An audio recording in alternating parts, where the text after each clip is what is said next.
I think I just experienced one of the best and unexpected action films of the year.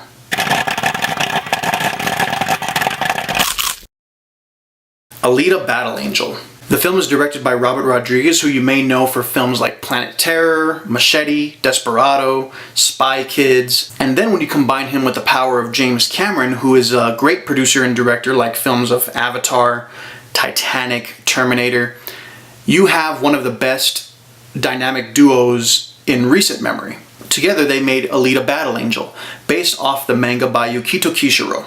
The film takes place in the year 2563, 300 years after a huge war called the Fall. The film follows Dr. Dyson Ito, played by Christoph Waltz, as he goes through this junkyard and finds parts, cybernetic parts that he can help other people in the area with by attaching new limbs and different parts to help keep them alive and keep them running.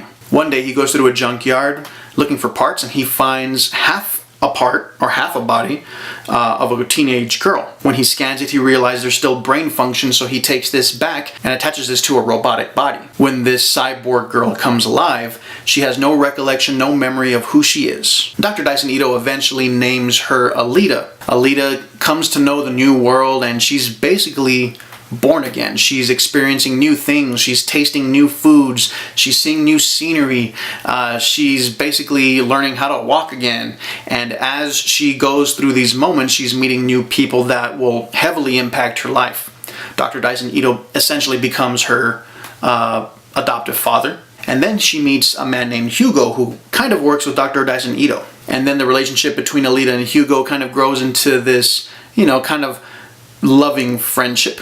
From there, Hugo introduces Alita to this very dangerous game called Motorball. I'm not sure if you remember this movie, but it does remind me of an old movie called Rollerball. Not that that movie was any good, but it has those elements. As the movie progresses, Alita starts realizing how dangerous the world is. There's bad guys, there's good guys, there's essentially bounty hunters. I think they call them hunter killers. She soon finds out that the people around her also have somewhat of a double identity. So as you kind of go through the movie, you realize that a lot of our main characters are living two separate lives. And the movie has some of the most amazing action sequences I've seen ever, in all honesty. Alita starts discovering herself, she starts realizing that she can fight, and she was built to fight. So when you see her in scenes like my favorite scene, which is a bar brawl, she just totally kicks ass. And that's what makes the movie so great. The visuals in this movie, the effects that go into it, James Cameron brought his A game as producer, and there's enough action to keep you hooked to this movie throughout the entire film. Not to mention that there's an emotional impact between Alita and the surrounding characters. And then we have great stars. We have Rosa Salazar, who plays Alita. We have Christoph Waltz, we have Jennifer Connelly, we have Mahershala Ali, and we have a bunch of other actors, some that you would not even recognize, and some that you really don't get to see until the end, which was kind of like a surprise cameo, so it was really cool to see. Alita: Battle Angel also has kind of this steampunk vibe. Actually, it's a straight up steampunk movie. So if you like post-apocalyptic movies, if you like steampunk, if you like action, if you're a fan of Robert Rodriguez, if you're a fan of James Cameron, it has everything a moviegoer could want. I think the only downfall of Alita: Battle Angel is really that there's so much going on. There's so much story. It's just jam-packed with layers and layers. It's like an onion that they just keep peeling and peeling away, and you start learning more and more about these characters, the double lives that they lead. It's something that could have really become a mess. This movie could have totally sucked. It could have totally fallen flat on its ass. It could have been one of those movies that you just walk out of. But Robert Rodriguez held this film together,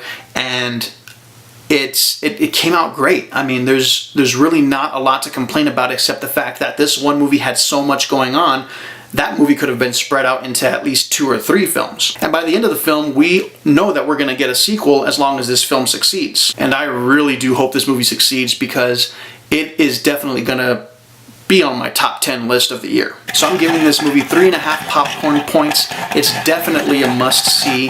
It's definitely something that I'm going to add to my collection when it comes out on Blu-ray or 4K or DVD. And I'm not a big advocate for 3D, but this film looked great in 3D, so that's something that I think if you're a fan of, or if you're kind of hesitant on what 3D movie to watch, this is definitely one that you want to see in 3D. So Alita Battle Angel, did you see this movie? Did you like it? What did you think? Comment below. If you like this video, hit the subscribe button, give us a like, and other than that, I'm Mike with NerdFellas. This was Popcorn Points. Nerd out.